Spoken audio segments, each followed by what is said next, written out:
This looks like something out of a concept art book. There are some big changes in Trek's brand new Madone SLR aero bike, and as it makes its Tour de France debut with Trek-Segafredo, we want to know what the hole in the seat tube is all about. So let's dive into the details to find out if it really is faster, stiffer, and lighter than ever. First, let's tackle the elephant in the room. What is that hole in the seat tube? You might remember the ISO speed decoupler.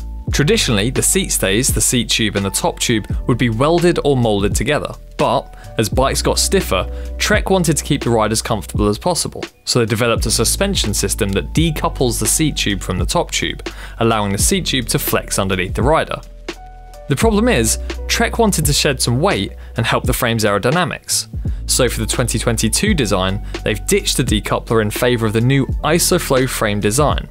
The split profile smooths airflow through the frame and actually accelerates it out into the low pressure area behind the rider, giving them what Trek is dubbing free speed. The cantilevered seat post also helps to provide the flex that makes a super stiff aero bike more comfortable for longer periods. So with that big hole in the frame, what does it do to the weight? As we expected, this is the lightest Madone disc frame ever, with the changes combining to make a standard Trek-Segafredo team bike, a 56cm Madone SLR 9 with SRAM E-tap, weigh 7.4 kilograms, 300 grams lighter than the previous version. Trek have dropped the weight of the adjustable ISO speed decoupler and improved on their top-of-the-range carbon layup, but that weight saving isn't all from the new IsoFlow technology. They've also overhauled the one-piece handlebar and stem combo. The bars and stem are shorter and 3cm narrower, so there's a little less material and a bit more of a weight saving there. In fact, those flared handlebars are pretty interesting. We've seen a trend for wide flares on gravel bikes, and Trek have adopted that on the new Madone SLR to move you into a more ergonomic riding position and maintain a bit more control in the corners or when laying down the power. The way Trek have narrowed the hoods looks like they're intending riders to tuck in their shoulders, get aero, and put those solo breakaway efforts in from the top of the bars. That said, the flared bars are really the only thing borrowed from gravel bikes. The tyre clearance is still a modest 28mm. And finally, while we're on the subject of aerodynamics, what about those aero claims? Well, the total saving over Trek's previous generation of Madone is claimed to be worth 60 seconds an hour at 45 km an hour, so riders cruising in a breakaway or in the bunch will be feeling the benefits straight away. In terms of power, that's 19 watts, which could easily be the difference between sustaining an effort over an hour or just half the time.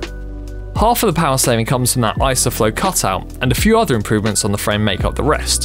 The handlebar and stem combo has a new spacer shape that reduces frontal area, and they've optimised the other tube shapes too. It's most notable on the down tube, where they've actually brought the bottom bracket shell up above the line of the chainring, all the way to the bottom of the bolt cages to smooth out airflow and improve stiffness. The other half of that 19 watt saving comes from the narrower tops of the handlebars, so that will only really come into play when a rider is making full use of the new bar position. But it's nice to see bike manufacturers really starting to think about how a rider's position interacts with the bike's aerodynamics in different situations.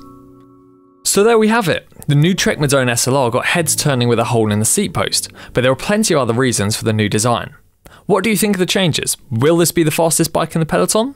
Let us know in the comments below, and don't forget to subscribe to Velon for more behind the scenes content from the world's best cycling teams.